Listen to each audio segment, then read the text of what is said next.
Test 1 2 3. Test 1 2 3. Testicles 1 2 3. Testicles 1 2 3. Oh, speaking of testicles, man. When I play back.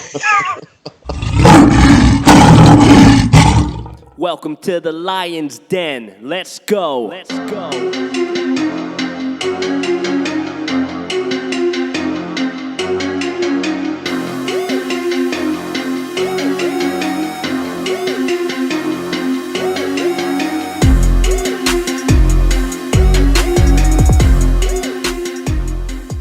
Yo, what is up, everyone? What is up, everyone? What up? What's going on? It's been a hot minute, but thank you for everyone for tuning in and listening or watching to the Lion's Den podcast. I am your host, MoneyCompton, a.k.a. Eric Compton. I got my co-host here with me out there in the Bay Area, Mr. MIKEO. What's going on, man? What's going down, man? We haven't done one of these for 2 months. Actually, it's June now, so 2.5 months. Yeah, almost going on 90 days, bro. It's been a hot minute, man. So a lot's been going down. A lot has gone down. Probably too much to try to even cram it in for one show. But you and I have been talking. I mean, we've been talking the whole time. Like it's just been, shelter in place. So you're a freaking teacher. You're a PE coach now. I added all that on my resume, by the way. Yeah, I would. Yeah. Counselor. So you and your wife. Principal. Outside of principal, disciplinary. You guys, and that's a shout out to all the parents out there that actually are going through these tough times through shelter in place. Like I see my managers when we're having our Zoom meetings or WebEx meetings, and I'm seeing her like in the middle of giving us, what we have planned out for the next X, Y, and Z, what kind of projects we have. And next thing you know, her 4-year-old son's running in her face, lying in the background with the Harry Potter book talking about, yeah. So it's been very, very interesting during the shelter in place. So I think, things happen and, we just definitely have to take accommodation right now in our personal lives and be like, yo, it's been everything that we did have has been, maybe we took it for granted or we just didn't. But that's kind of what's been going on. But, me and you've been talking, like we've talked practically almost every day. Like, we talk almost every day. So it's not like we fell out or anything. It's just grown up stuff, man. So the thing is, we weren't doing podcasts for a little bit because there's no sports going on. It was crazy, man. And that's what we talk about a lot of the time. So ain't no video games out, nothing dropped. I mean, yeah. Is there? Yeah, not really. Doom. I heard it was good, but I'm not really a Doom fan. Well, I'm not really a first person shooter game person either. So I was this close to dropping it though. Like we'll talk about that later on our show. Yeah. Like. Well, I definitely got a great segment to segue, but man, I feel like every couple of times. I mean, we already had a serious one with the Kobe death earlier this year episode, and lots happened in 2020 already. Yeah, man, these episodes suck, bro. Like they suck the life out of me. They suck the life out of you. Anyone who's listening, it sucks the life out of everyone, and I can't even really stomach what's been, during even the shelter in place, like we've had like 3 innocent incidents that have taken place with Ahmaud Arbery, the lovely young lady, I believe, I can't think of her name right now. Mm-hmm. And now we have the George Floyd situation. Yeah. So, man, it's just been, I don't know, Mike, you're a parent, your child is literally half black. I'm half African-American. So these are things that we deal with on a daily basis, bro. I guess my question for you is, what are your thoughts on just the whole thing from George Floyd's murder, because he was killed. That's a murder. That's murder. Mm-hmm. With 3 cops kneeing him down, and the 4th one just looking stupid, and literally just killing a man right there in front of everyone. Like, what's your thought? How that just folded in until we have protests, and we have riots, then we have more riots. We have even more riots, and just every day it's just something that's going on and on and on and on. So me and you, we talked about it yesterday or the day before.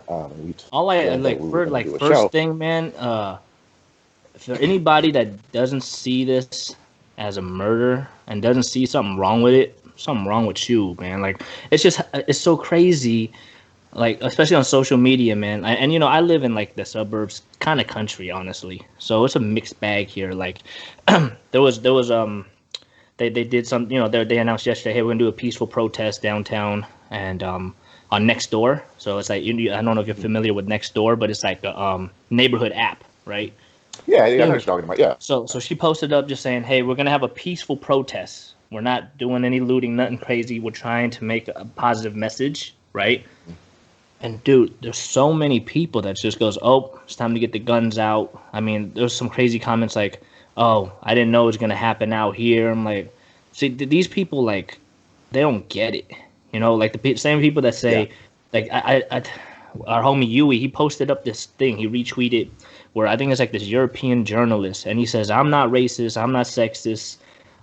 White people are not racist because I'm white and I'm not racist.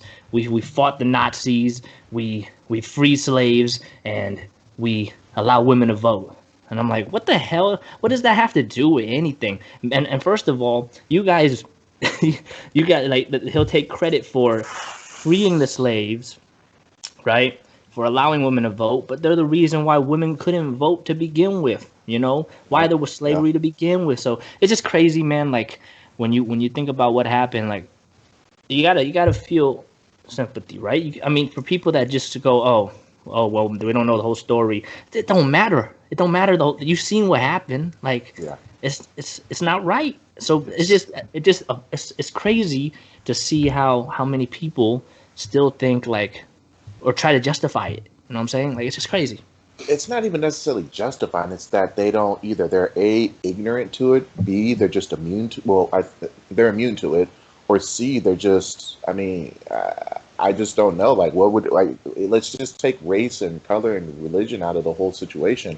What if you saw your family member, laying down and just naked? I mean, the person's detained. That's. Let's just get that out there. The person's already been detained. You have two other people holding this person down. Like, if three people can't detain one person and it's already been in handcuffs, y'all need to find a new job. Straight up. Like, y'all just gotta find a new job.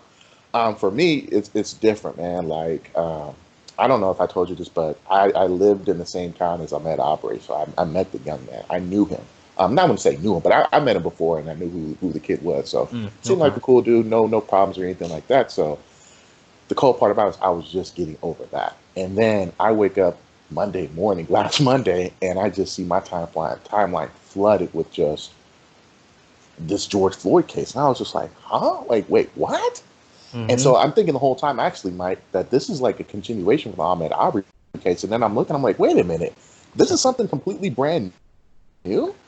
And so for me, it was like, all right, I was just getting over the Ahmed Aubrey situation. But this one right here, I don't know. Like, I would say, I sound so messed up saying this, but I've almost gotten immune to the other ones going on. Trayvon Martin, Mike Brown, the Rice kid, Tamar Rice, the kid that got shot with a toy gun in the park. You have all of these situations that happen, and you kind of get immune to it. But this one right here just didn't make any sense. It's like, what's going on? So I was more stunned, and then more shocked as more stories came out. Then you got the Minnesota riots that first looked very, very peaceful. I believe that was Monday night. The protest, I should say. I want to say riots. Protesting Monday night.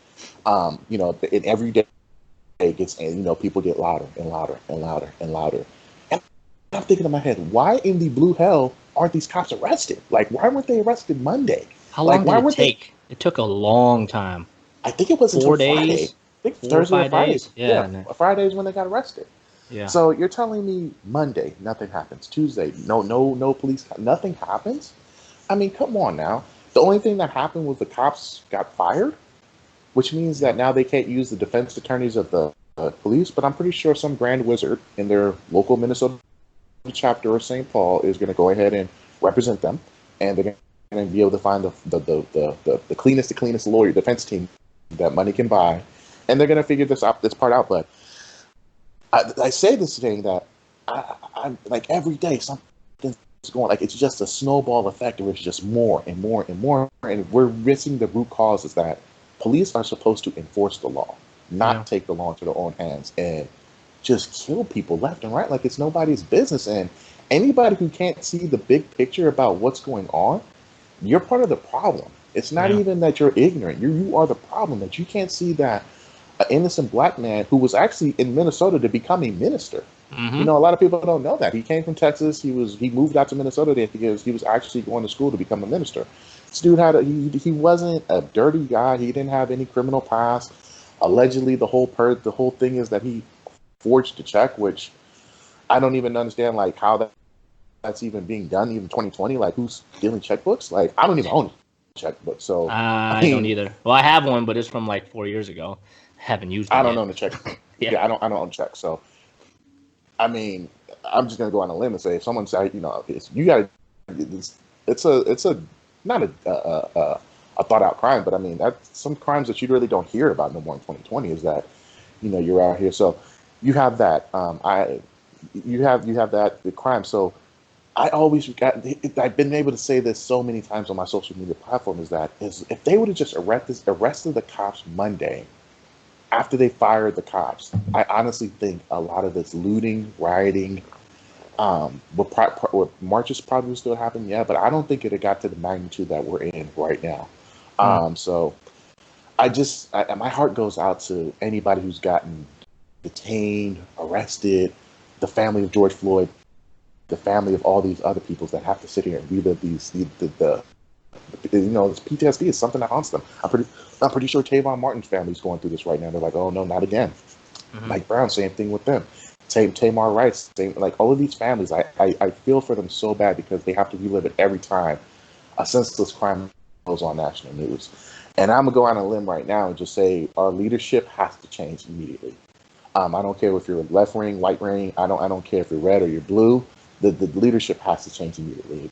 We can't have people out here saying something about we're practically going to go into martial law. We're going to deploy American troops onto U.S. soil. Let me tell you something. I was an American soldier for 10 Yeah. years. So you would I've know. been overseas.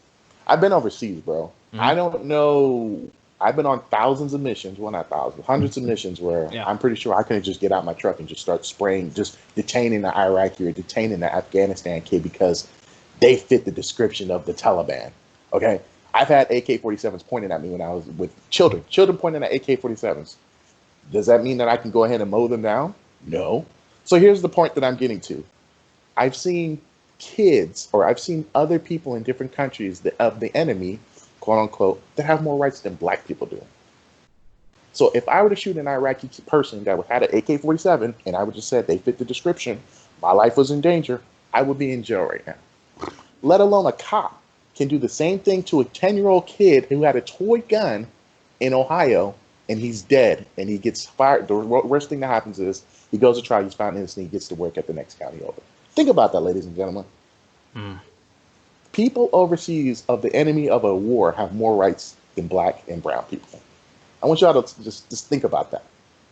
I can't go shoot people left and right overseas at war, but yet I can come home here in America and get shot because I fit the description. I don't know.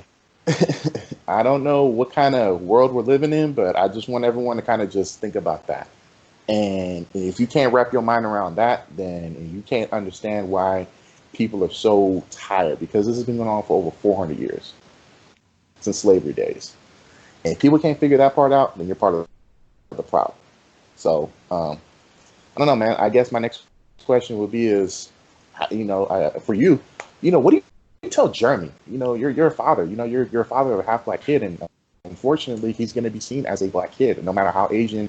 Me and Jeremy are the same. We're 50-50. Mm-hmm. So no matter how him and I are the same, we're always going to be seen as black people. And so I guess my question for you as a father, this is scary, bro. It is scary. What do you tell him, or have you been able to talk to him about this, or is this something? Not in detail. Okay. I mean, he kind of knows what's going on. He'd already been traumatized with the whole COVID thing. So I mean, right? But yeah. I mean, really, I mean, I don't know, man. I'm like, you know, try to teach him values. He understands values and stuff, but that's not enough. It doesn't seem like. So I don't know. Like, that's what's scary. Yeah. I don't know what to do. You know, yeah. it's a mystery, and that's why people are doing this now. I mean, people are out protesting because for this very reason. I think a lot of people don't know, like, what the hell am I supposed to do? Like, I'm scared just to go out, you know, and Facts. Big yeah, facts. so it's hard, man. I mean, and I know there's that whole like looting. I like to separate the two. You know what I mean? Like, as you said, I know you heard where there's that whole like group that all they Yeah. do is try to cause turmoil, and Start that's scary, man. Like, yeah.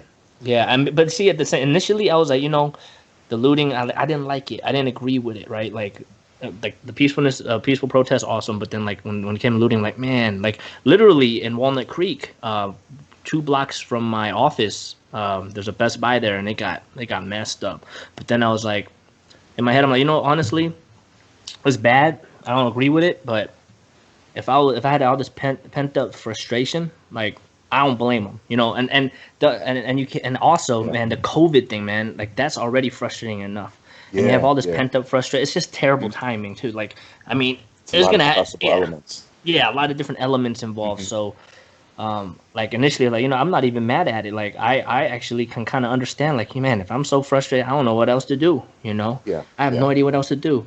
But from my understanding, like, a lot of the looting is not really, it's not connected with the individuals trying to peacefully protest. It's like taking advantage of the situation, basically. Yeah. I feel like a lot of these people that are doing it, it just shows greed, man. Like, oh, I can get a free TV. I can go to the Nike they stealing store. Hellcats in Oakland Dodge dealerships. Yeah, you heard about that? It's freaking Yeah, crazy, man. they're stealing Dodge Hellcats in Oakland Yeah, dude. dealerships. And not to cut you off, like, I 100% agree with you, Mike. Like, I don't know what, if I had kids, like, I don't know what I would tell them right now. Like, outside of being, the cool part about it is we have to go above and beyond when we're stopped by cops. Like, we're always taught to respect the law enforcement. We're always taught to, show them courtesy. Show them courtesy. But I feel like as blacks, browns, hell, even Asians at certain times, depending on where you are, we have to go above and beyond. Making sure that we say that extra sir, making sure that we even ask, hey, officer, is it okay if I go utilize the glove compartment so I can go down here and pull out my registration so I can show you who I really am? Like, I feel like we have to go above and beyond. I'm not saying that we shouldn't have to, but we have to instill that in our kids. And that's so scary, because even if you do that, you ain't even 100% guaranteed that you still gonna be able to make it home that night after you got stopped by the cops. Yeah. It's not a guarantee. It's not a guarantee. It's not a guarantee that you. It's not. I mean, I have like a side story. It's kind of connected. Like, so there, we were like, this was years and years ago, and we were Christmas shopping. My wife was sitting in the front with me. My son's in the back. I was working at the bank at the time. I'm in a suit. Let's just say I was probably going 75 and a 65, right? Okay. I was just going with the flow of traffic. I was in the fast lane, and this cop, man, just pulled me like he was on a motorcycle, and he was like right behind me, and he put his lights on. I'm like, oh, maybe he wants to go around me, because I didn't feel like I was doing anything wrong. Then he flashed me. I'm like, oh, shoot. And I was in the left lane, so I couldn't go all the way to the right. Usually you gotta pull over to the right. So pull over to the left, right?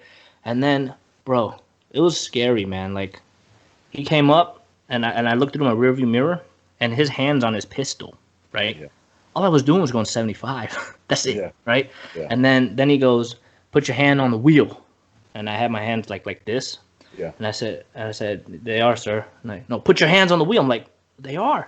He's like, no, like 3-9. Like, I had to adjust my grip, and like it was really scary, man. Like, it was so much aggression towards me. I'm like, dude, I didn't even do nothing. I don't know if it had to do with the fact that my wife's black and she's sitting next to me in the passenger. I have no idea. But man, it was just scary, man. Like, so I can only imagine, like, if it's out of your control. You know what I'm saying? Like, like there was no reason for him to be aggressive. I'm wearing a suit. We got presents in the back. I got my family with me. You know what I'm saying? So I don't know, man. It's just crazy. I know there's good cops, of course, but then lots of them. Lots of them. So props to the good cops, but it's like, I don't know, man. I don't know. Bad for the good cops, because all of the good stuff that they do. Like, think about, I mean, out here in Vegas, for instance, like the Vegas, when the whole massacre shooting thingy happened out here, like, and cops was out here doing the damn thing, and they did everything they could possibly can to sit there and de-escalate that terrible situation. So, I mean, I just feel bad for the good cops that actually go in and day out, put the blue uniform on and do their thug thizzle, making sure that everyone's safe, making sure that accidents are being happening and people are going to jail for what they're supposed to be going. But at the same time, it's just like, bro, at what point do you start looking to your left and to your right and start holding your people accountable for it? Like that blue code, man, it's deeper than any type of fraternity I've ever seen where, you got maybe 2 out of 10 cops that's that bad that could just get away with anything and nobody says anything. Like, are they that? I don't know what kind of union they got, but man, that blue code is a mug, bro. Like it's deep, bro. But just to kind of go back with what you were saying, like as far as the looting and protesting, like you said, man, like at first I was with it. I was like, oh yeah, FSU, man, and I'm not gonna sit there and say what FSU stands for. If you don't know what it means, then go Urban Dictionary. Okay, I was all about FSU. Like chew the words or cuss words if you didn't know. yeah, there you go. Yeah.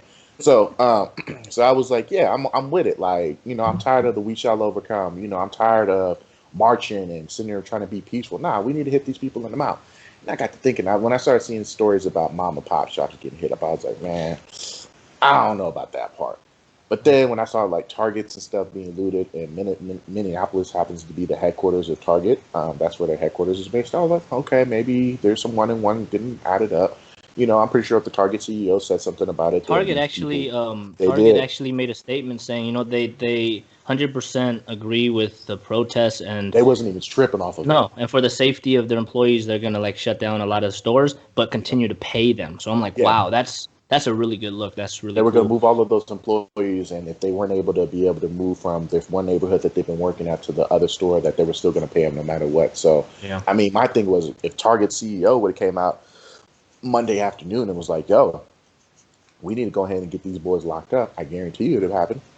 So yeah, because that's the headquarters. Yeah, so it's headquartered there.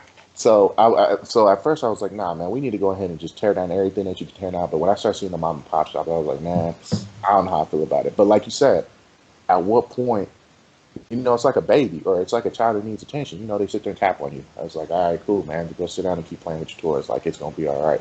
They keep tapping on you more. You sit there, maybe look at them again, like, hey, chill out. They tapping on you even more, like, hey. And you just look at it and be like, hey, chill out, like cut it out. We're gonna take care of this. And they just start hollering and screaming. Yeah. And now you have to give your undivided attention to this person because they're hollering and screaming at the top of their lungs because they're so frustrated because you're not giving them attention. Mm-hmm. And I think that's what ended up happening with the protesters. Because there are some protesters probably did take it up a notch. Mm-hmm. Maybe, probably. Yeah.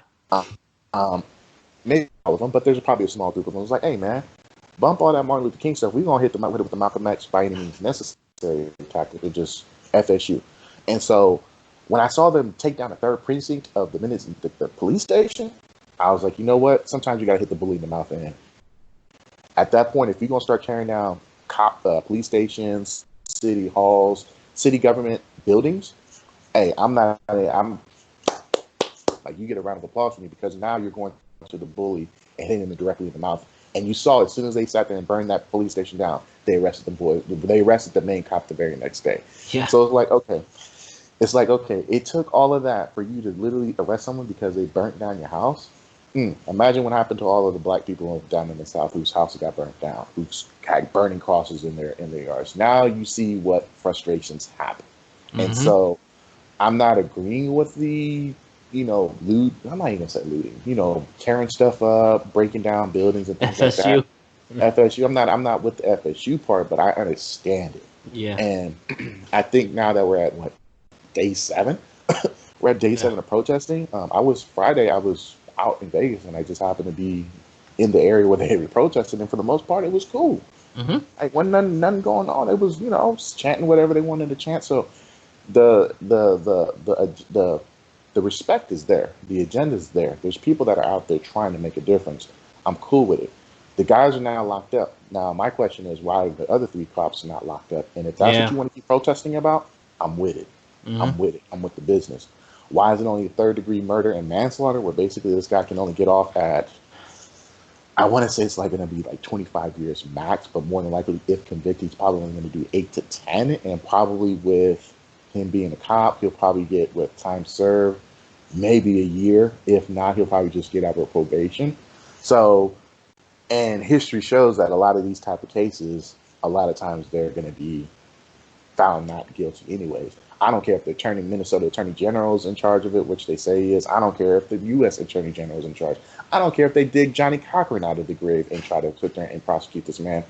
The chances of this guy getting found guilty and getting max punishment, slim and none. Okay? Yeah, I'd almost bet my house on it. Yeah, I think so too. Yeah. I think so too. So I want to be wrong though, Mike. That's the thing. I want to be wrong. Like I hope that this doesn't happen, but history just like you got to be able to. It's not convincing us. It's convincing those 12 people that are in those chambers that can say, "Hey, this dude actually murdered somebody." So I don't know, man. We got a lot of questions that we don't have answers to, but I think what I do want to do is show appreciation to a lot of people that have come into my past in my life, whether that's in the military, personal, whatever, that aren't black. You know, I've had so many offline conversations with people that just want to know, hey, E, what you think about this, or why are they doing this, you know, or this is what I don't agree with. And I understand that sometimes social media can be cyberbullying, and we just had a Japanese wrestler who died of that because of cyberbullying. Yeah. So a lot of people don't like feeling comfortable of saying it, but I do appreciate the fact that somebody can, and I tell everybody this all the time, you want to talk about it, you got my number. You know, I'm not hard to find. So if you want to talk about anything, you can always hit me up, and I'm always willing to just talk to you. So there's been like a legit, I don't know, like 4 or 5 people I've talked to in different paths, different walks of life that just, they understood it, but they wanted to know more, or they wanted to say, hey, why, what's up with the looting, or what, you know, why are they protesting? Like the guy got locked up. Yeah, but look at the big picture. There's 3 other people that are accomplice to murder, they're murder accomplice that are running free. They helped someone die. They helped kill someone. I'm pretty sure me, you, and John Fong went running around and just killed 3. I'm the one that pulled the trigger. You was holding the 2 people, holding the person down. Y'all gonna stand be accomplice murder. Part of the problem. You didn't stop me. So, you know, there's that. So there's a lot of different people that always want to reach out to me offline. Those people are good though. Like, I mean, that's good. Like the individuals that are open, that aren't that don't understand but want to understand. And then there's the people that. The people that are just comfortable, and the ones that say, "Oh, all lives matter, all humans are the same." Blah. Nah, man. Just acknowledging that you don't get it. Yeah, you don't just get it. That alone. So, yeah. Like I said, so I'm just going to just give them a shout out, just being able to reach out to me and just hit me up and just ask me questions. I'm cool with that. Like I'm and I think that's sometimes the first step of progression is just being able to sit down and be like, hey, I ain't trying to start nothing with you, but I definitely want to hear what's going on. And if you're willing to listen, and if you can educate and respect where the other side is coming from, hey, we got one step closer to accomplishing the goal. And I'm all with it. Like if we can keep moving forward and taking small baby steps and being able to talk about things, enlighten each other on why we're so frustrated, enlighten others on, you know, if the other side could be like, hey, I'm willing to listen. I don't know what's going on. I may not agree with it, but I want to hear why you feel that way. I'm with it. I'm with all that. Yeah? Like I'm with that business. So, you know, it is what it is. So, I mean, I hate always starting off. I hate these type of shows because they suck, bro. They're emotionally draining. But I gotta say, man, like this one ain't sat well with me at all. Like I know all of the other ones haven't meant, you know, they mean a lot, but this one right here is just, it's so sad to see. It is very like it's. I mean, all of them are sad, but I think this one was just the cream of the cream. But like you said, it was just combustible elements. Like people done lost their jobs. There's 40 million Americans that are out of a job right now that have filed unemployment. People like, you know, summer's starting. So you got kids that are graduating high school, college that can't even start their lives because of COVID-19, because of this virus. You got families that just ain't got nothing to lose at this point. So you got all of this built up frustrations from the past previous months, and it just led to this. And you're saying that during a pandemic of black people still ain't safe during pandemics. Like I feel like I got more of a chance of getting shot by the cops and catching the coronavirus. You know what? Speaking of that, one thing I'm kind of concerned about, and I hope it doesn't happen, is look, everybody's out in the masses. Yeah. A week and a half ago, we were practicing social distancing. Bro, I think social distancing. Shelter in place. So I'm like, there's 1 or 2 things can happen. One, there's gonna be a lot more cases. Well, we won't know if at least for 14 days. Exactly. And then number 2, nothing happens. Then what does that mean? Yeah. What does that mean? Well, I'm gonna be honest. I'll be so pissed if. I mean, I'd be happy if there's no additional cases. I would be very happy, but I'll be so. steady, or if it stays steady, I would Stay say. I'm not steady. saying Right. yeah, stay steady. Yeah, but if there's not like, I don't know, man.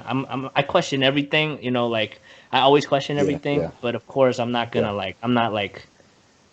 I don't believe in all these conspiracy theories, but I do question things, and I'm just Yeah, like, for sure. man, Yeah.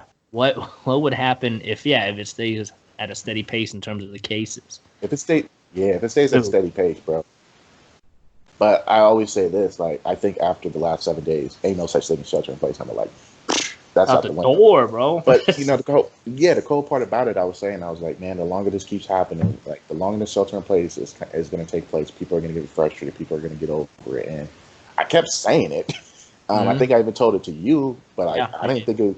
I don't think it was going to get like this, where I was like, I know people are going to be over it and they're going to be, done with it. I didn't think this was going to be the root cause of why shelter in place technically has been broken at this point. Like, hell, I've watched a little bit of the news today just to see, but I ain't heard them talking about coronavirus at all. They were dropping the name every 5 seconds prior. Shoot, Yeah, man. so they had a little turn that ticker crap on. off after a Yeah, while. facts. So, but yeah, so I don't know how that's going to come into play with this now, but I will say this.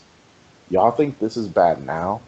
If the jury doesn't find these cops guilty Oof. and they don't max them out on the full punishment, this is nothing but a prelims of what's really going to happen, and I don't want that to happen. Like, I think it's going to get really, really, really ugly really quick. It's going to get gully real quick. Like, I mean, they gotta just do the right thing, man. I mean, it's clear as day, bro. But they got to. I don't know. Without a shadow of a doubt, right?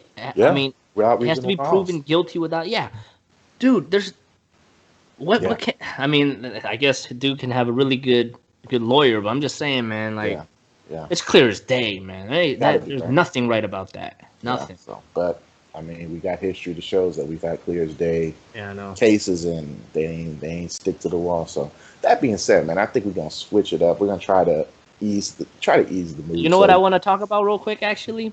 What up? So it's kind of funny. I mean, I was gonna bring this up, but did you see footage of John Jones? He was out in Albuquerque. I saw that. And then they were like, 2 hours then ago. these stupid guys that are like tagging the walls and stuff, totally not, pro. I don't know, like the pro. They're just creating damage. Third burglars. And he was like, "Give me the spray can." And then they were like, "Oh shit, it's John Jones. Here you go." yeah, it's crazy. And I mean, it's just funny. Like John Jones been on the radar a lot, right? So there was that whole talk of John Jones and Francis Ngannou fighting at heavyweight. You heard about that, right? And then Dana White supposedly was saying, "Nah, man, Bones is asking for Wilder money. No, man, that's not possible." Then Jones is like, "I never even said a number." Hell, now he's like saying, "I'm gonna vacate the strap if you don't want to like show that you value me."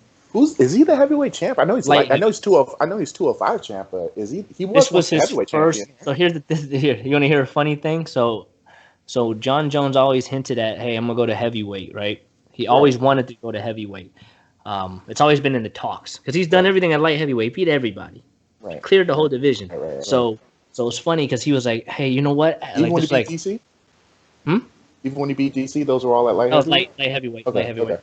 So what's funny is, initially he's like, "Hey, you know what? I want to just kind of get my feet wet in the heavyweight division. I walk around at 230. How about I get like a smaller heavyweight, like at 230 or something like that."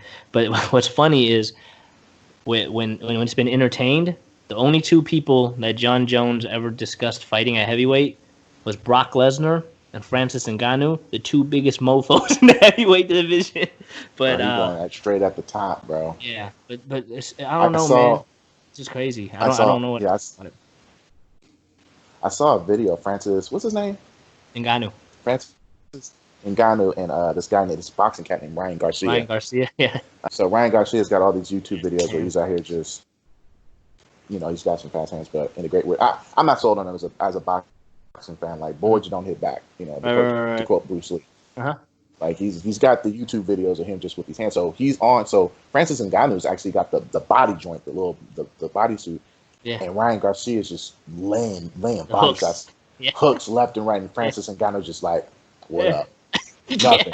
Just standing there like it's nothing. Like, just not even moving. Like, Ryan Garcia didn't even move this dude back an inch. Like, legit, just sitting there, just eating it like it's nothing. So, I mean, I always got John Jones. A sober John Jones is probably my goat, like top Dude, five. a drunk or high John Jones is very dangerous too, because that all the fights that he had where he was vicious, he was he was a crazy man. He was a Yeah, party animal. So yeah, any type of John Jones is a beast. I just feel like, yeah, see, like here's the intriguing thing. I was talking to my coworker about this, right? Like I want to see that. That's interesting, right? Because but the thing is, like, we don't have, people will probably want to favor Bones just because it's Bones, right? But we don't have any type of history that Bones fought anybody at heavyweight, so we can't say how he's going to perform at heavyweight. We see how Francis yeah. performs at heavyweight.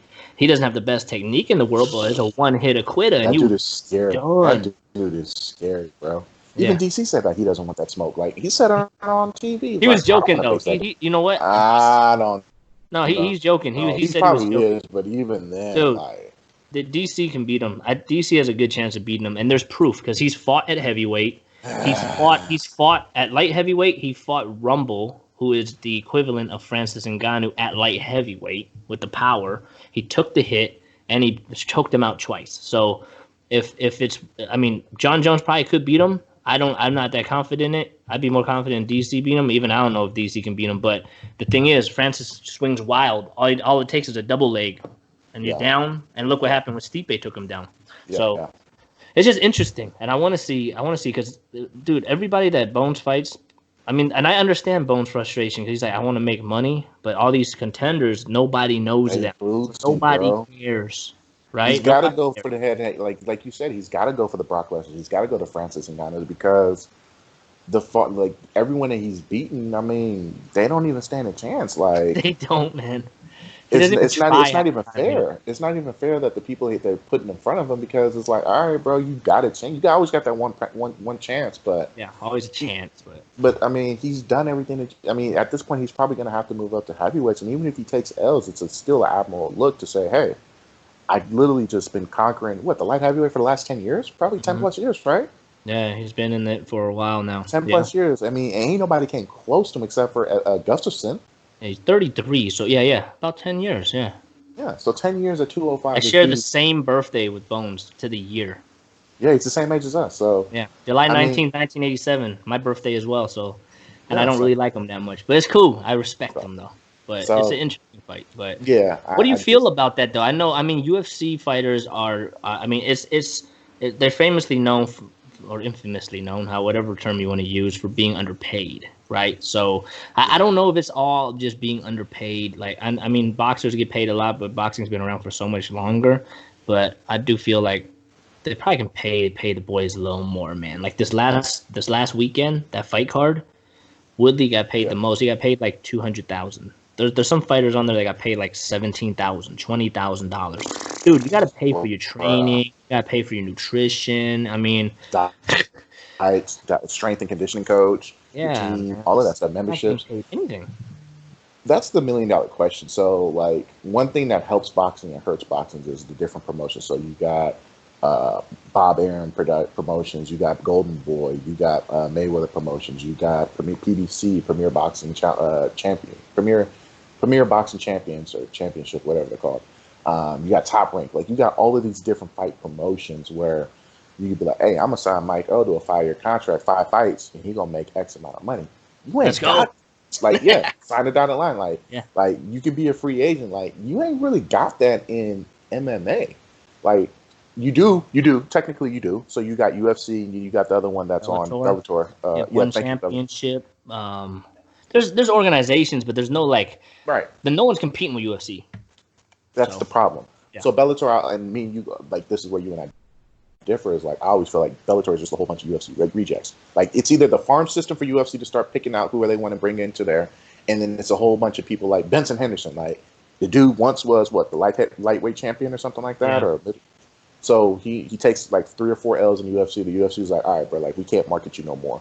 You got to go. We just it ain't working. So Bellator picks him up, and so you got this mixed breed in Bellator. But outside of that, what do you have? There's no more WEC.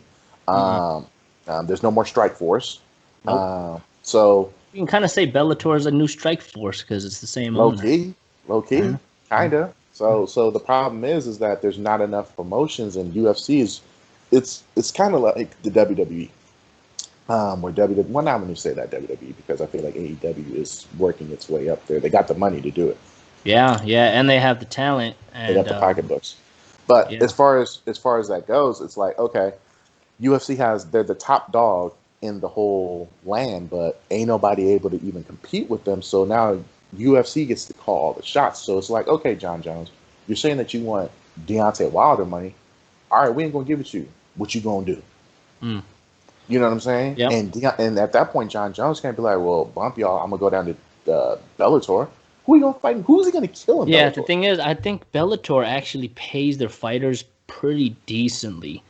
Maybe even better. Like there's some Bellator fighters that were on the UFC before, and they're saying they're getting paid more now. But the talent, right? The talent That's is the thing. terrible, bro. Yeah, yeah. So Bones goes there. I mean, the thing is, he wants to make a statement. He wants. It's all about legacy, right? I mean, that's what it comes down to at this point.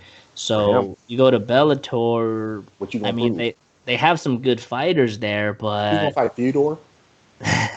hey, man, I don't know. I I mean, that's what I'm guess. I saying. mean, Like, they're all I, older, I, I so mean, it's, I don't know. Yeah, exactly. that's what makes it So it's a difficult. gift and a curse. So it's a gift and a curse. Like, I understand why these fighters want to get paid, but one, I don't think there's a union in MMA. There's not There like is. there's no union in that, so there's no really way for them to fight and say, hey, to give us our money. Ain't nobody repping them. Two, it's a new sport. Like the sport's only 25 years old. So it does take time. I know 25 years is a long time, but when you're talking about boxing that's been around for over 120 years, Isn't it one of the oldest like sports? one Like, of the oldest sports out there. Like period. yeah. So you're talking about a sport that's almost 125 to 125, 150 years old, compared to a MMA that's an up and coming sport. That's only literally 100 years younger than boxing. So Yeah, it's going to take some time, but also it's going to have to take Dana White to be like, okay, one, how do I get more eyeballs onto the sport? Like they're doing somewhat of a good job with, having that partnership with ESPN, even though I feel like need the some of the paywall. things, yeah, I don't like the pay schedule, like the pricing as far as a majority of those fights being on ESPN. Plus, then you got to pay, what was that, $65 that we pay for UFC? Yeah, you got that. You got 249? that $4.99 or $5.99 paywall for ESPN Plus, and then on top of that, when there's a pay per view, you got to pay the $64.99. And So you can't even buy these fights on cable. no, you It's cannot. Which I prefer, man, because really, you I think mean, so? I prefer it on cable because here's the thing. I Yeah, mean, yeah, it that's what I'm doesn't saying. Yeah, happen. agreed. Yeah, it Yeah. doesn't happen often, but when you're doing streams and stuff, like it's sometimes it crashes, man. It Like does. cable It does. doesn't tend to crash as frequently, so or freeze, Yeah. or Yeah. get pixelated, whatever. But I mean, I haven't had too many problems, but I would just prefer cable, honestly. I mean, I do. it's I easier. agree. I One think button click, done. yeah, You I know, agree. So, but yeah, so there's a couple of gripes with that. Like, I don't think that they're making it exclusive or the availability for everyone to be able to utilize, watch UFC. Like, and not to mention, like, if you want to watch old UFC content, you still got to get UFC TV. Fight Pass, Thank you. That's what I can never think of that. yeah. And it's like what? How much is that? 19 Like bucks a month? $10, $12, but honestly, man, It's I mean, garbage you though. can watch. Yeah, I tried the trial, and I mean, It's it's garbage. Yeah. cool. I mean, it's cool that you can watch every fight, but at the same time, it's like I don't know, man. I don't want to pay all these damn subscriptions for one thing. That You know what part. I'm saying? That Like, part. That part. uh, yeah. I mean, I already don't like having to pay for even though ESPN Plus is valuable. It has a lot of cool stuff on there. I'm not gonna Yeah. lie, Yeah. but I don't know. But but on that note, like with Bones, right? So he's the whole negotiating thing. I understand Bones wants to make more money. He disclosed he makes about 5 mil fight. So yeah, I mean if he asks for 10 mil, I don't think that's ridiculous or 10, How much 15 is mil. time to get in the fight though? Oh well, he's like a special man. He's a special individual, man. But here's the thing. He Generally brings eyeball. he brings the eyeballs, right? On pay per view. John Jones never really was a draw. Honestly, the only Draws. time he was a draw really is based on his opponents, right? So when him and DC Yeah. fought, that was a great rivalry. They hated each other. There was a Right. story. They had a fight at the face-offs. All this build up. Right. So, but then when he's fighting Right. somebody like a Reyes or a Jan Blachowicz, Lionheart nobody or Anthony gives a Smith. crap. Nobody. So that's the only You bring up a thing. good point. That's a And the very good point. Yeah, and the That's a tough great part, point. yeah, and the tough part right now, if he's negotiating, dude, UFC's not getting a live gate at all. So it's like they're losing money. So it's like try to negotiate with them right now, knowing that they're trying to put on fights, but they're probably getting a loss out of it because they don't have a live event. It's an empty arena. Yeah. So Yeah. I don't know. It's just They're a making a lot tough of money off of sponsors and pay-per-view buys. You brought up a good point, and that just came to my mind before we switch gears. I keep like you're 1,000% correct when you say John Jones doesn't draw. I think about last year when I saw him fight against Anthony Smith, and then Usman against Woodley was on the co-main event that card. My God. I don't want to remember that. and I'm just thinking about it just overall. I'm thinking about like how cheap those tickets were compared to like a Conor, compared to like any other you UFC. mentioned you got it for so cheap. Yeah, it was buku. Like it wasn't the best seats, but we got pretty good value out of the price that we paid for those seats. So you're absolutely right. Like for that to be a UFC fight, like it was pretty damn cheap actually. Like I think championship fight, man. Yeah, no, double main event. There was two championships on that. Yeah. I think it might have been 3. I feel like Nunez was on that card. Yeah, I was about to say, was Nunez on that? Oh. I think she might have been on that card. So that's what I'm saying. So you're absolutely right. He doesn't draw like compared to Conor. But then again, there's only one Conor. Like there's only a couple of people in sports that can just bring so many. Yeah. That zen about him. So, hey man. So you brought up. We talked about quarantine, shelter in place, man. So I thought I'd bring up a good segue, man. So. We've all been in shelter in place. Shout out to all of our essential workers, grocery store people, first line frontline workers, medical personnel, police, fire, all that good stuff, man. So I was thinking about this. I was like, bruh, I done bought a whole bunch of stupid stuff during this quarantine shelter in place, bro. So stupid stuff, picked up some new tips and tricks, new hobbies.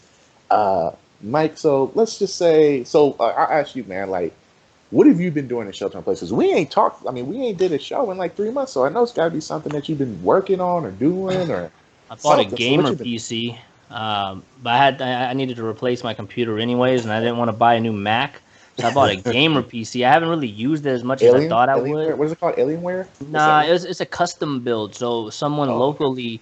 It's like his hobby, so he puts them all together, custom made. It's like an entry level gamer PC, so it wasn't too expensive, and it's a good replacement. I use it. It's like my main computer, so it's cool. I'm still getting used to getting back on PC. It's kind of weird, but besides that, I mean, I've been actually sheltering in place. I've been snacking like a mofo, so that means I got a little chub. You know what I mean? Got a little flabby. Yeah, man. Got flabby. Okay. The muscles going bye. So what I've been doing, actually just started last week. I was like, you know what? I want to start like, now that I live like 2 blocks away from this park, and there's like a little trail. I'm like, you know what? I'm gonna start jogging. I want to get my heart health going. Pavement? You hitting the pavement? Huh? You hitting the pavement running? Yeah. Well, not like crazy.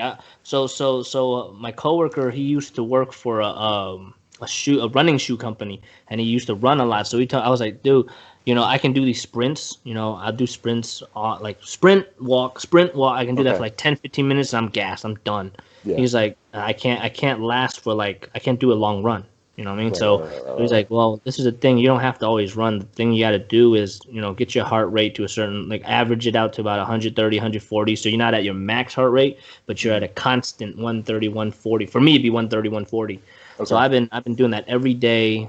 Just doing cardio 30 days, keeping that average heart rate in 130, 140 range. So and I haven't really been lifting that much. I mean, like maybe once or twice a day. I used to do all lift and like hella little cardio. So right now I'm trying to just get more cardio in, just because I just feel like it's good for me. So, and I feel good when I'm out doing that. So I've been doing that, and I got a bike too. I know you got a bike, but I got myself one of those cruiser bikes. My wife said it looked like a Vato bike, man. like I'm leaning back on it. Yeah, it's like a chulo joint. Yeah, I seen that. So I do that. My son got a bike and a scooter, so that same park will cruise over there. There's a trail behind our house, so we've been doing that. Just trying to stay sane, trying to stay positive, man. It's pretty hard, dude. I'm not gonna lie. A lot of stuff, whether it's from a macro perspective with what's going on in the world, and just personally, it's a lot of stuff. So just trying to stay positive and healthy. You know what I'm saying? As healthy as we can be, but still, mentally fit. Yeah, mentally and still physically got fit. still got to have fun and eat though. You know what I'm saying? Oh, for sure, man. So, Balance. man, so I'm gonna say like the first month, bro, I was just, bro, add to cart on everything. So, um, I don't know if y'all can see my little makeshift studio right now. So, actually, if you see that right there, John there's a Cena belt. there's a I bought that. That was a stupid thing. But It's dope though. yeah. So I bought, bro, just stupid stuff, like just straight added cards on, just dumb stuff. But some things that I've actually been able to work on, like I actually been able to work on some hobbies. So like everybody knows me, I love building Lego. So I was actually able to finish a couple of sets. Finished the 1989 Ghostbusters Firehouse set not too long ago. Working on the 1989 Batmobile mock-up that they have. So I've been working on that. Learned how to DJ. So shout out to everybody. I know how to DJ now, so I'm able to do that. So I've been DJing. What else have I been able to do? Bought a bike, but it got too hot here in Vegas, so literally only got to ride it for like 2-3 days. You're However, sweating like 30 seconds in that thing. bruh, John Blaze for days, like huffing. Like I remember, like the second day it was like 90, like 95, and I was huffing it up the hill. Bro, I had to pull over to the side and just take a break, man. Like it was that, bro, it was that bad. So there's that. But the cool thing about it is, I've actually, not I got a pool, so I've been actually being able to do water aerobics. I got like a little floaty thing, so I act like I'm riding the bike underwater, doing like a lot of different biceps and tricep workouts. That's a GSP workout, man. GSP, he does a lot of stuff in water, a lot of workouts underwater. Yeah, Boss. I've been googling like Boss Root. What's his name? Boss Root. Yeah. So he's got a lot of workouts, swimming workouts as well. So I sprint from one side of the pool to the other side. I do laps like running. Then I'll do like karaoke, all of that, working like abs and things like that. So I've actually been able to lose about 7 to 8 pounds since shelter in place, believe it or not. So not where I want to be, but it's definitely been a alternative of not being able to ride the bike. What's your goal, man? What's your goal? I have a goal. I have a personal goal for myself. I have a personal goal. So I'm probably about, I got a long ways to go, but as long as I'm able to keep going down, I'm cool with it. Because I think it was 2 weeks ago, about 10 days ago, I was actually in Sacramento. I actually drove home. Like I was just like over shelter in place. I was like, bro, like I need to change the scenery. Yeah. So I ended up driving home. Took an 8-hour drive back to the house, back to Cali. Stayed with some family out there in Sacramento, and like me and my cousin, we was like, all right, we're gonna try to be cool and like be healthy and yada yada yada. Bro, I ate everything I could possibly eat. Yeah, yo, they hooked it up, like all the home cooked meals, and I was like, bro, when I get back, like I'm gonna cry because I know I just gained like 15 pounds, but not like out there. We were walking around the state capital of Sacramento. We were walking like around the neighborhood, a couple times a week. So even though I was there for a whole week, I net zero, bro. Like I didn't gain a pound. So that was actually like I didn't lose any weight and I didn't gain any weight. So I was at net zero. Great. So like you can tell me nothing at that point. So that was even more motivation for me to get back in the pool, work out even harder. So like today when I got on the scale, I'm actually the lightest I've been since shelter in place. So oh man, hey, I'm the opposite, bro. So before shelter in place, I linger around 200, 205. 210 is really bad for me. So but usually I'm like 200, 205. So I was like 205, and then I got down to 192, right? Then shelter in place hit, bro. Yeah. And I got to 208. Right now I'm like 202. So I lost 6 from what I gained, but I still gained more than I lost. But my goal is to be at what's my goal? Middleweight, 185. That's what I think. My doctor, according to the stupid BMI chart, says I need to be 135 pounds. Hell nah, bro. That ain't happening. Bro, I haven't been 135 pounds since middle school, homie. Yeah, so I'm no. Yeah. No. Yeah, I think my BMI is supposed to be like 180, 175 or something like that. I would have to legit lose 100 pounds, bro. Like that ain't happening. Nah, bro. So if I hit 135, my wife would not like me anymore. So right, like look sick. Like we'd be looking sick out here, but yeah. So like, I had a question for you real quick before we move on. You build a lot of Legos. Where do you have like a display case or something? Like, what do you do with them? So actually, that's a very good question. So right now, I'm probably gonna pan the camera real quick and kind of show you all what I got going on here. So this is actually my studio games room. man cave part 2 that I'm in right now. So actually the room that I'm in is still under construction. I got crap all over, well, not crap all over the place, but I got stuff just ain't put up yet in the room. But actually in this room is where I keep my Legos. So I'm going to point the camera over here. Let's see if I can do this real quick without messing up the technology. But right here, you can see I have a bookshelf over there. This is where I keep some of my Legos. And actually on the other side over there, on the other side of that wall, there's another shelf of Legos. And then downstairs in my movie theater, I actually have another bookshelf full of Legos as well. So, yeah, so I think eventually I'm gonna start running out of places to put my Legos. Man. But, there's a couple of like sets that broke over the years, so those are in the garage. That kind of. So is it like is it Legos? Is it like therapeutic, or is it more like a collectible thing? Like, what are you just into? Really like Legos? Is that what Great it is? question. No, not really. So I get really bad migraines. I got really bad short-term memory because I think I've had like 4 concussions or so. So for me, like being able to just focus, concentration, being able to have like critical thinking skills, being able to like take things apart, putting it back together, kind of like the Tony Stark in me, Iron Man, being an engineer, being able to put that stuff and just being able to just hone in, put some headphones on, listen to some music, and just being able to just block everything out and just being able to just focus. So for me, it's like, all right, I want to find the biggest Lego set that I can find and put it together so that it just gives me time to be able to be like, all right, I'm gonna go ahead and put this one bag of Legos together and continue on and on and on and see how the progress goes. And then voila, you get a Ghostbusters house, you get a Batcave, you get what else I got over here, a Batmobile and stuff like that. So for me, it's just being able to just stay mentally fit and just being able to kind of right the wrongs in my brain, if that makes any sense, with just No, it does. Yeah. Just my brain just being so scrambled up from time to time and just being able to just take it, it's just basically just mentally, just staying mentally fit, being able to concentrate and just hone in so that when I'm at work, I'm not all over the place. Like everyone already knows me that my life is just chaos. Like I love chaos. I need noise. I need to be going all, always on the go. So this is just a good time for me to regroup, focus, settle down, and just being able to just kind of take it step by step and just being able to follow instructions, because if you don't follow instructions, it ain't gonna come out correctly. So, I know, man, because like my son likes them, but it was his birthday a few weeks ago, and I got him this. I think it's called Technics or something like that. It's like the little cars that you can roll back. Dude, I like he was starting on it and he was like, Daddy, I need help. I'm like, okay. I was like, I thought this for like 8-year-olds. I looked at him like, what the hell? The instructions, bro. It took me like, I mean, it's a small I mean, it's not that big. It's like 3 bags, right?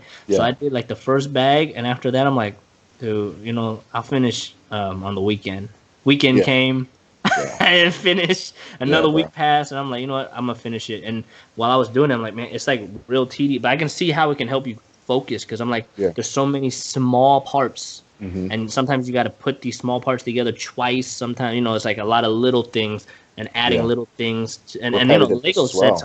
Yeah, Lego sets. Like when you look at the box, you're like, yo, this about to be huge. Then you build it like, oh, it's not that big, but it takes a lot of concentration. So I can see how that can help.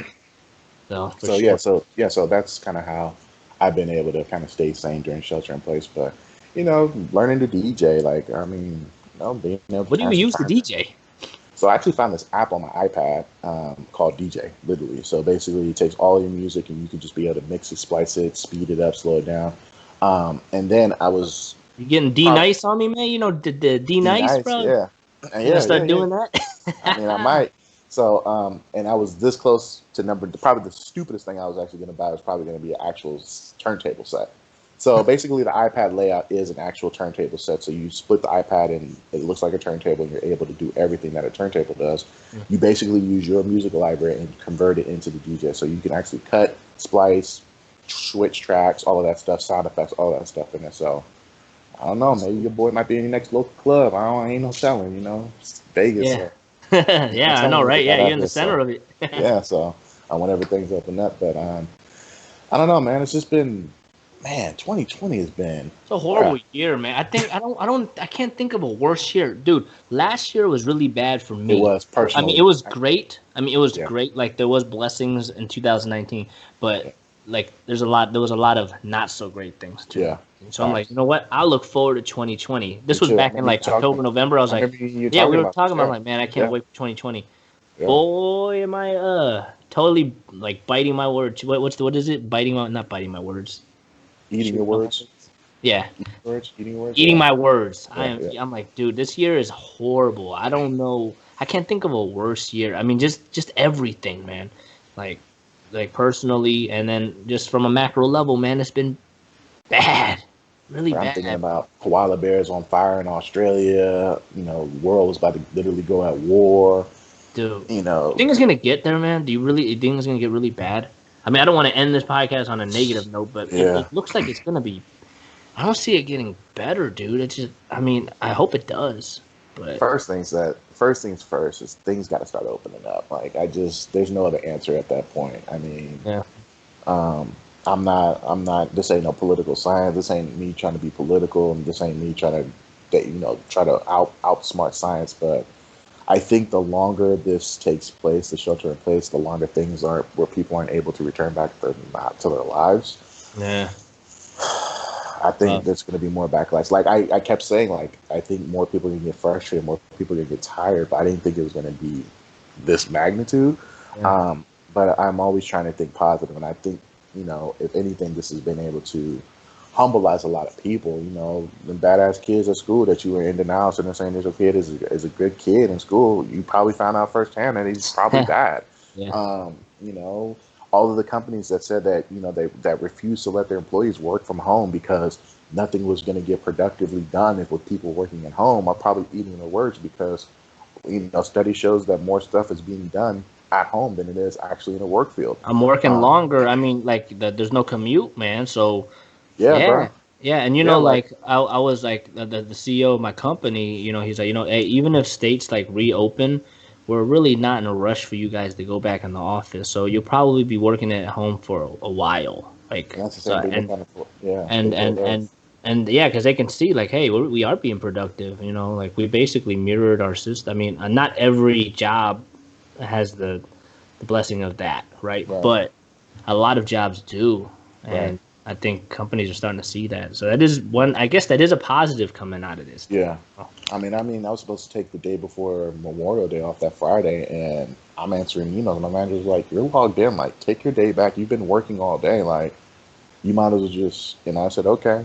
So, just trying to find that work personal life balance has probably been my biggest struggle. But I know at the end of the day, when Eric wants to play, Eric is going to play hard. So, I think things will get better. Things are starting to open up slowly.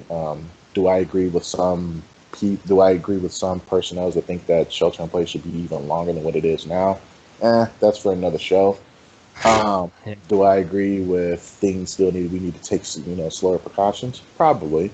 But then when I look at things that have been taking place the last week, it's like, how can you even try to enforce social distancing at this point? Like, how? It's non-existent, man. Like, how? You just can't at this point. Like, it's curtains. Like, so I think I'd like to hope things get better, but I don't know, man. This is only we're not even halfway through the year yet, and that's the cold part about it. Yeah. So, I don't know. So I guess at the end of the day, UFC 250 is coming up this week. Amanda Nunes is on the main event. I don't know anyone else that's on the card, so I'm not going to sit there and act like I know what's on the card. Cody Garbrandt, co-main event versus Rafael Adesanya.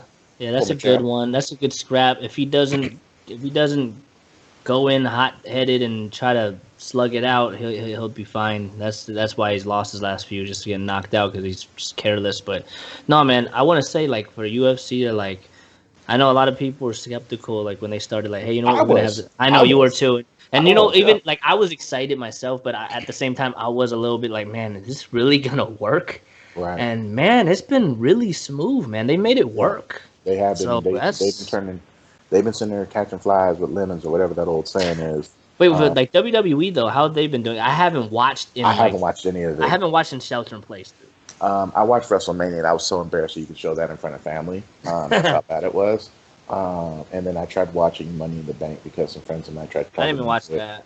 It's bad. Like I can't even stomach it at this point. I've, I did I've watch. watched some of AEW, but I haven't. I mean, I'm not watching it that heavy either. I don't know something. It's just hard for me to watch like pro wrestling when there's no AEW. crowd, man. It's Well, so hard. AEW actually were using like talent that's not in the ring. Like they've been And the actually crowd. in the That's crowd. smart. So this, That's smart. so they got like maybe anywhere between like 25 to 30 people surrounding the ring, and it That's sounds like a crowd. So the Mhm. WWE just started implementing that the last week, but then they put plexiglass up, so it looks like a hockey game. Like it looks really bad. So, and so it Safety. just, What yeah. you- I mean, I get the plexiglass, but it's just like it's too little, too late. Like AEW started it, and they've been making it work, so it hasn't been unwatchable. Yeah. I watched Double or Nothing, their pay per view last week, and I thought it was pretty entertaining from start to finish. Like they've actually been the first promotion or the only promotion to figure it out because New Japan's not wrestling, Ring of Honor's not wrestling, and if they don't feel like their talent should be performing, I'm with it. Like I don't disagree. Can't argue with that. it. Yeah, I'm okay with that. And if the UFC were to be like, we're not ready to have our fighters fight, okay, I understand. But I feel like WWE, like they're trying to be so forward and so progressive. They always want to be the first to do everything. Sometimes being the first at everything just ain't the best practice. And I think they're Just finding like out. I mean, just like Apple iPhones, man. Everyone always talk about how iPhones like, oh man, Android already does it, but sorry, Android fans, but Yeah. So, but iPhones do better. But anyway, yeah, like I mean, I don't know, man. I'm just pretty impressed with how UFC me has too. gone about it. It's really cool, and I And this is can't. coming from a guy who's not the biggest UFC fan, Yeah, but yeah, yeah, yeah. from what I've seen the last couple of things, like I can stomach it. Like it's not bad. It's watchable. It is. I've been entertained. Like I haven't like even the last pay per view 249. I was like, oh man, it's the worst $65 investment I ever made. Like I was like, oh, It's a great ass this pay per view. like, it was I pretty do good. miss to what you're wearing. I do miss basketball though, man. Dang, Yeah. that's a So tough. You watched that documentary though, I did Last watch Dance. it. Yeah, I did. I'm behind. I'm on episode 7 right now. Still only got 3 more left, and then the Bruce Lee documentary comes out this Sunday Yeah, as well. dude. So At least we keep got some it up. entertainment. We We got do. some entertainment. My favorite new show right now is 90 Day Fiance. Before the 90 What? days. Are you Yeah, man. serious? Dead serious, bro. That's my show, bro. Hey, Before the 90 days, man. It's a great show. So, I haven't yeah. got shows. Like the only show I've been watching every week is Insecure, season. I don't know. Big and Insecure. This is my first season watching it. Yeah, dude, it's awesome, man. I mean, it's drama. I'm digging it. Damn it, it's fun. I'm digging it. So So where can I find you at, bro? we show recommendations before we get off of this thing. 3 show recommendations? Besides 90 90 Day Fiance, man. Come Yeah, on, what's give me 90 something Day better, Fiancé? bro. I need something. Let me see. Ultimate Tag. That's a good one with the JJ Watt. I've seen that. It's I'm digging that. it's all right. It's all right. Man, I gotta go with Insecure. Those are my 3 shows, man. Cool. Yeah. I gotta go with Insecure. Insecure. Insecure's entertaining. I thought it was kind of stupid. I was like, I'm not with it. And then I actually sat down and watched. I was like, it's like that bad. So I gotta get into it. You really I get gotta watch the into it. first 2 seasons now. So yeah, I gotta get jiggy with it, man. What about you, man? 3 shows. I don't know. I watched Ozark, but I'm only in like season 1. Tiger King. Uh, Did you get jiggy with Tiger King? Tiger King, dude. Oh, man. Not a Side fan. note: Where was my man? What was his name? Exotic Joe. When the tiger was running loose in Oakland last night. Where was Exotic? I know. Where was he at? They got him though, right? Yeah, they got the tiger. Yeah, they found the tiger, man. So Yeah, I'm like, damn, that's crazy. But yeah, I don't know, man. I need to really dig in to see what type of shows are out there. But I don't know. I don't know. I'm just watching Insecure and documentaries and fights and that's it. I want to get into the show though, and I will. I'm more in the movies. Been watching a lot of hardwood classics on the NBA TV, like a lot of old school basketball. So yeah, documentaries. I can agree with you on that. Yeah, bro. It's slim pickings right now. Like I feel like I've watched Godzilla King of Monsters like 30 times. Every Jurassic Park. Harry Potter's John on Wick. John Wick. I feel like I watched all of those. Equalizer. Halloween. You should watch this one movie. I recommend it. It's Rotten Tomatoes gave it a horrible rating. Okay, it gave it like a 7%. All right. I bet you I've watched it already. Fantasy Island. Never heard of it. Never mind. All right, Michael Pena. You know that Mexican dude that's funny. Yeah. So basically, this movie it's entertaining. All right, it's not a masterpiece by any means, but for such a low rating that Rotten Tomatoes gave it, I actually was very entertained by it. So basically, this is the movie I recommend. Fantasy Island. Basically, Okay. what it's about is say you, me, John Fung, since you mentioned him earlier. Shout out to my man. Say I don't know the first name that came to my mind. I don't know why. So we were like, you know what? I really want this. This is my fantasy. I want to live this. So you Right. go to the island, you get to live it, right? Okay. But there's things involved that make it. Nothing's free, right? So Gotcha. highly recommend it, even Okay. though it's got horrible reviews. Just believe me. I'm gonna give you one movie to recommend, and then we're gonna cut it. We're gonna cut loose after this one. Yeah. It's with Justin Timberlake, and I don't know who this other chick is. Called In Time. In time. In Time. So basically, it's about this world that they live in, and basically they get a free pass from the moment they're born all the way up to the age of 25. Once when they hit the age of 25, there's a clock like right here, a timer, and I think it gives them like 24 hours to live. And basically everything that they do from living, anything like that, like just living, they pay their currency in time. So there's different districts that are ghettos where basically they have to go to like the Salvation Army to get time because that's how they can, they live. If you buy a car, you buy it with time. If you want to eat food, you buy it with time. You get paid by with time. But then there's like these like rich districts that basically they're All the time in the world. all the time in the world, bro. All the time. And the cool part about it is everyone looks the age of 25. So you don't know if a person next year is 100 years old, if the person to your right is 20. That's a trip. So it's kind of the methodology is kind of interesting. Is it like a sci-fi or a thriller or action? What kind of would you Say consider? sci-fi action adventure with a little bit of drama. So Okay. it's a good movie. Like it definitely opens your eyes up and it's like, dang, kind of think about what's going on today and watch that movie and it'll kind of put two and two together. So other than that, man, tell me where can find you at, bro. I just changed my Instagram handle because I was going by MoneyComania and I thought it was kind of juvenile, so I changed it, kept it simple. So it's just Mike O. It's just I am Mike.o. Okay, new Instagram handle, and you can find me at MoneyCompton. Twitterverse, Eric T. Compton. Other than that, I don't know, man. We're gonna run it back next week.